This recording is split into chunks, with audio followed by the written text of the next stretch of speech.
सबसे पहले मेनली यहाँ पर जो डिस्कशन करने वाले हैं वो एयरफोर्स एक्स वाई ग्रुप की PSL एक्सपेक्टेड कट ऑफ के बारे में, जो कि 02 2021 बैच के लिए होने वाली है।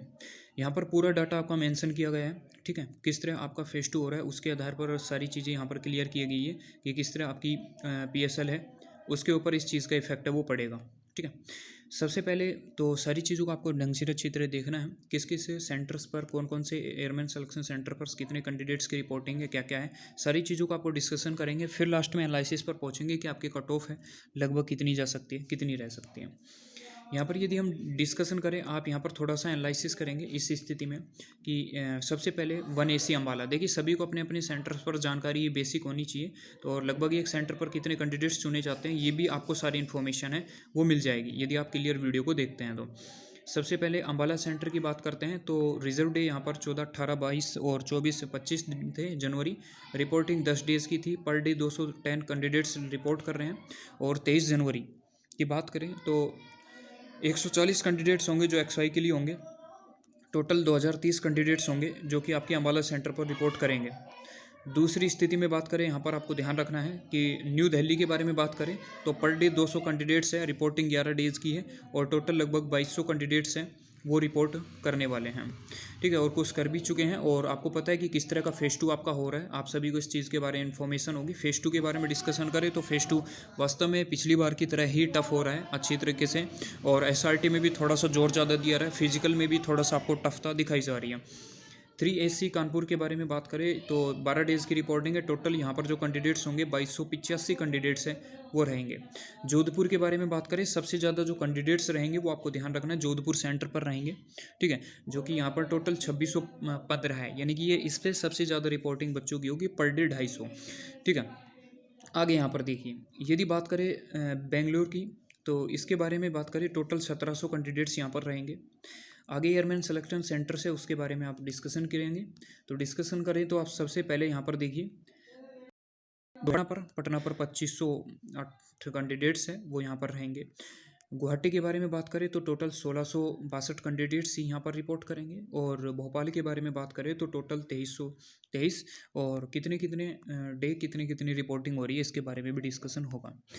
देखिए टोटल पास आउट कैंडिडेट्स के बारे में फेज सेकंड आपको पता, फेज सेकंड के लिए जो पास आउट हुए फेज फर्स्ट में वो कितने हैं, लगभग 17,000 प्लस कैंडिडेट्स आपको पता होगा।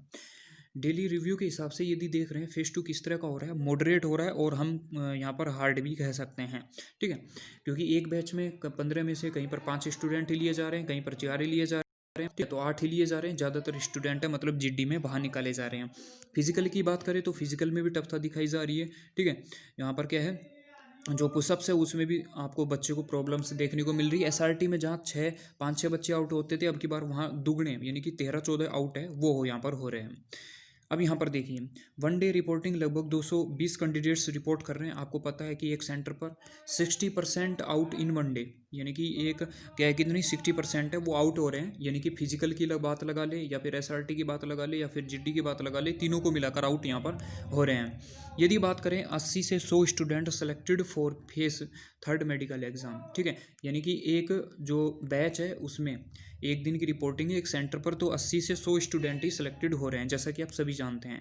अब क्या हो रहा है कि लगभग आप खुद कह सकते हैं कि 17,000 में से ओनली फेज 2 से 50% स्टूडेंट लिए जाएंगे, जो कि आप कह सकते हैं लगभग 85-100 कैंडिडेट्स हैं वो मेडिकल एग्ज़ाम के लिए क्वालिफाई माने जाएंगे, ठीक है। तो एंड नॉर्मली आपको पता है कि मेडिकल एग्जाम में नॉर्मली 30% स्टूडेंट है वो यहाँ से आउट हो जाते हैं, ठीक है। नॉर्मली पिछला जो भी डाटा देखे तो उसके हिसाब से 30% स्टूडेंट आउट हो जाते हैं। तो यहाँ पर PSL के लिए जो कैंडिडेट्स बचते हैं वो 5,950 कैंडिडेट्स है यहाँ पर बच जाते हैं। अब दूसरी स्थिति में एक मेन इंपॉर्टेंट बात ये भी होती है कि इसमें कुछ कैंडिडेट्स अपसेंट भी होते हैं। हम मान लेते हैं 300, क्योंकि जब आप एक्स ग्रुप की PSL आती है उसमें देखते हो लगभग 150 कैंडिडेट्स वहाँ से क्या थे, अपसेंट थे। वाई ग्रुप की बात करें तो आप देखोगे कि 100 से अबाउ अपसेंट थे। तो टोटल हमने यहाँ पर फेज सेकंड में भी अपसेंट होते हैं, टोटल मान लिए कि 300 कैंडिडेट्स हैं वो यहाँ पर अपसेंट रहेंगे। तो इस स्थिति में आप ध्यान दें तो वैकेंसीज टोटल एक्स ग्रुप में होती है 2500, वाई ग्रुप में 1200 के समथिंग, और टोटल 3700 वैकेंसीज आपकी अवेलेबल यहाँ पर होती हैं।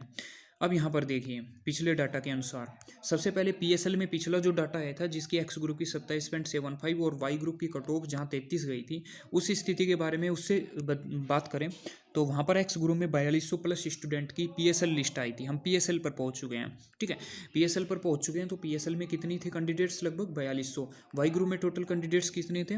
1400 प्लस हैं। टोटल कितने कैंडिडेट्स यहाँ पर हुए? 5600 प्लस कैंडिडेट्स यहाँ पर हुए, ठीक है। अब आप यहाँ पर देख सकते हैं 5600 प्लस कैंडिडेट्स यहाँ पर हुए। अब एक चक्कर ये था कि जब कट ऑफ कम जाती है, एक्स ग्रुप की हो या वाई ग्रुप की, जब कट ऑफ कम जाती है तो उस स्थिति में बात करें पीएसएल की, एक्स ग्रुप की कट ऑफ कम गई तो इसकी पीएसएल हाई गई। आपने देखा होगा कि लगभग आपका 34 के समथिंग पीएसएल गई थी, तो पीएसएल थोड़ा सा हाई चली गई। वाई ग्रुप की कट ऑफ थोड़ी सी हाई गई 33, तो पीएसएल भी ओनली एक नंबर, और मतलब टोटली एक नंबर एनरोलमेंट तक सर की थी, ठीक है। तो आप देख सकते हैं, अंदाज़ा लगा सकते हैं। अब क्या है, उससे भी पिछले की बात करें यानी कि 02-2019 बैच की बात करें तो उस स्थिति में बात करें तो उसमें कट ऑफ है एक्स ग्रुप की ज़्यादा थी, वाई ग्रुप की भी ज़्यादा थी। उस स्थिति में क्या हुआ था कि जब कट ऑफ वहाँ पर एक्स ग्रुप की लगभग 36 के समथिंग थी तो ओनली एक नंबर है वो यहाँ पर आगे बढ़ी थी, और वाई ग्रुप की भी थोड़ी सी ज़्यादा आगे गई थी क्योंकि उस समय उसकी कट ऑफ कम थी। अब की बार बात करें तो एक्स ग्रुप की कट ऑफ बहुत हाई है, तो हम कह सकते हैं ओनली 1 से 2 नंबर मुश्किल से बढ़ेगी, 1 नंबर ही बढ़ सकती है आपकी यहाँ पर पीएसएल लिस्ट। और वाई ग्रुप के बारे में बात करें तो मुश्किल से 1 नंबर तक जा सकती है, मुश्किल से 1 या 2 नंबर तक, ठीक है। तो दोनों में अनुमान लगाए कि जो एक्स ग्रुप में आपकी फेस फर्स्ट में पासिंग है यानी कि उसके जो पासिंग मार्क्स है उससे 2 नंबर ज़्यादा आगे, तो आप फाइनली एनरोलमेंट तक तैयार हैं। और उसके साथ ही पीएसएल के बारे में बात करें वाई ग्रुप के बारे में, तो यदि 29 नंबर आपके फेस फर्स्ट में हैं और उसके साथ यदि जिनके 31 अभाव है वो बिल्कुल सेफ है, 31 और 31 अभाव वाले। अब कई कैंडिडेट्स कहेंगे कि सर हम 30 वाले स्टूडेंट है या 29 वाले स्टूडेंट है, तो उसमें हम जाए या ना जाए। तो कई स्टूडेंट कहेंगे कि हम निराश हो गए, तो भाई ऐसे निराश होने की बिल्कुल ज़रूरत नहीं है। पिछली बार एक घटना है, मैं उसके बारे में थोड़ा एनालिसिस करता हूँ। जिनका फेस 2 है बिल्कुल देने जाए, 29 नंबर हो जब भी, एक्स ग्रुप में पास हुए हो जब भी। ऐसा क्यों है? क्योंकि पिछली बार क्या हुआ था कि मेरा दोस्त था, उसका वाई ग्रुप में सिलेक्शन हुआ था और वाई ग्रुप की 33 कट ऑफ गई थी, उसके मार्क्स आए थे 35। कितने मार्क्स आए थे? 35। अब वाई ग्रुप के 35 मार्क्स थे तो उसका क्या हुआ, पेपर क्वालिफाई हो गया, ठीक है, और 33 पे पासिंग थी तो 35 आ गए, क्वालिफाई हो गया। अब दूसरी स्थिति में यहाँ पर मेन चीज़ देखी जाती है, जब वो क्वालिफाई हो गया तो उसने जीडी की तैयारी एक अच्छी तरीके से नहीं की। क्यों नहीं की? जब वो जीडी में बाहर निकल गया, जोधपुर सेंटर था, जोधपुर से जैसे ही वो बाहर निकला तो जीडी में आउट हो गया। तो उसके बाद हमने पूछा कि भाई आपने थोड़ा प्रिपरेशन करनी चाहिए थी, सिलेक्शन हो जाता। उसने कहा कि यार 35 नंबर है, कहाँ सिलेक्शन होगा, ठीक है, नंबर ही मेरे कम है। और तो आप देखिए जो उसकी पीएसएल या एनरोलमेंट वाई ग्रुप की गई थी वो कितनी गई थी? 34 गई थी। अब देखिए उस बच्चे का हाल, तो आप खुद समझ सकते हैं। बिल्कुल भी भरोसा इस चीज़ में मत किया करो कि हमारा नंबर नहीं आएगा। बिल्कुल आपको कंटिन्यूटी के साथ तैयारी है वो करते रहना है।